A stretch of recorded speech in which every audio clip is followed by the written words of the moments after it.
Alors, on a observé des patients qu'on appelle les contrôleurs du VIH. Ce sont des patients qui n'ont jamais été traités et qui contrôlent leur virus en l'absence de tout traitement. C'est-à-dire qu'ils n'ont pas de déficit immunitaire qui apparaît, il n'y a pas de maladie qui apparaît, et le virus, quand on est capable de le quantifier avec un test de charge virale dans le sang, il est indétectable dans leur sang.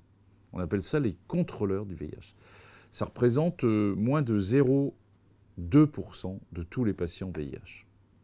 C'est-à-dire c'est rien. En termes de santé publique, c'est rien du tout. Par contre, en termes de compréhension de la maladie, c'est des patients extraordinaires. On a découvert ça à la fois en France et aux États-Unis dans les années 2005. Et au début, on a cru qu'on s'était trompé.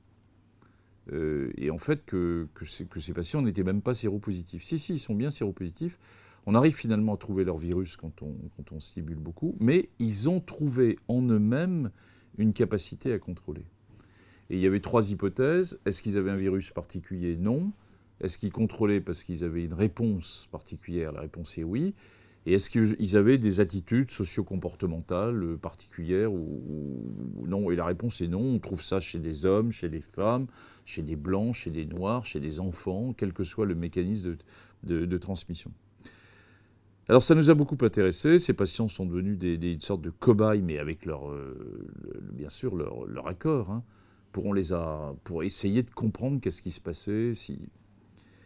Et puis, il y a 2 ans, toujours en France, hein, dans le cadre de l'ANRS, on a découvert encore autre chose, mais qui se rapproche, qui étaient les patients qui, eux, avaient été traités juste après qu'ils se soient infectés. On appelle ça la primo-infection.